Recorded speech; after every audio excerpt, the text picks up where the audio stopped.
आणि आई वडील हित करतात महाराज. हो, कारण आता आई वडील पण हित करतात महाराज. कारण आता माझ्यावरूनच उदाहरण घ्या, माझ्या आई वडिलांनी माझं हित केलं म्हणून मला आळंदीला पाठिलं. पाठिल्याच्या नंतर आज मी तुमच्या पुढं उभा आहे महाराज. लेकुराचे हित लेकुराचे हित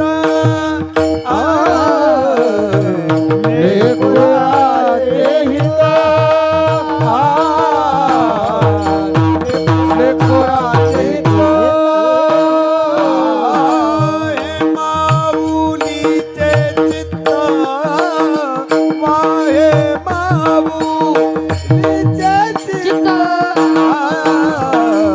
ऐशी कळवळाची जाती पहिला भाविन प्रीती वाहे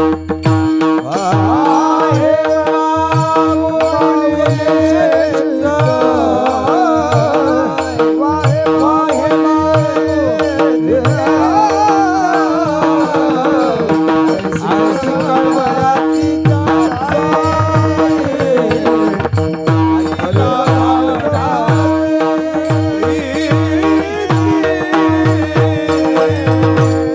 काय वर विचार बोलले.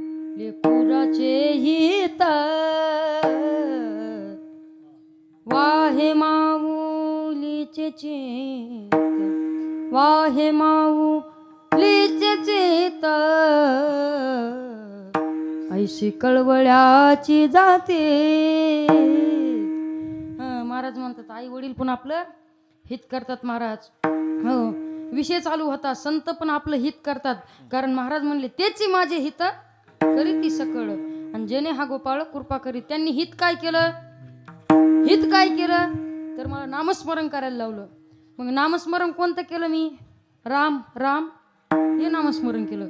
आणि नामस्मरण केल्याच्या नंतर परिणाम काय झाला, अभंगाच्या राम पायऱ्याच्या. म्हणता रामाची होई जय राम म्हणता रामाची होई जय. कोणासाठी न वाजवायचं नका वाजू, पण आमच्या रमेश महाराजासाठी एकदा टाळ्या वाजवा. अहो टाळ सम्राट आहेत त्याला उगाच म्हणत नाहीत, कसं तालावर नाचतात महाराज. ऐसे सुख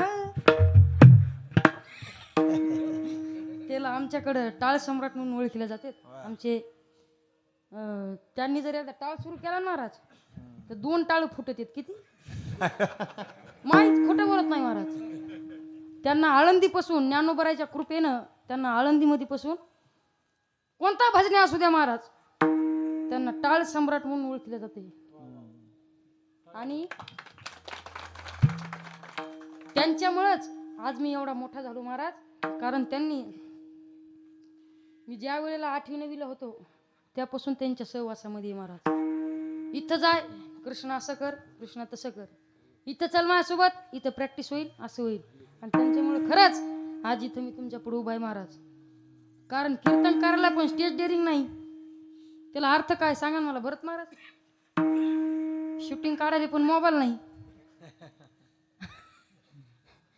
तशातली गोष्ट होऊ नये महाराज. त्यांच्यामुळेच मी आज मोठा आहे महाराज. त्यांना आमच्या इकडे टाळ सम्राट म्हणून ओळखले जातात. ते चाल म्हणली आणि चाल म्हणता म्हणता त्यांचं जर रंगलं महाराज, त्यांचं जर रंगलं बाबा पाहायचंच काम नाही. 2 टाळ फुटल्याशिवाय राहत नाही. फक्त इथं कृपा करून तसं करू नका बरं महाराज. इथं इथं जरा आमच्या सोयऱ्या आपलं पाहुण्याचं गाव आहे. हो नाही ते प्रमाणामध्ये दण हाणू लागले, फुटते का नाही एखादा. विठाला विठाला.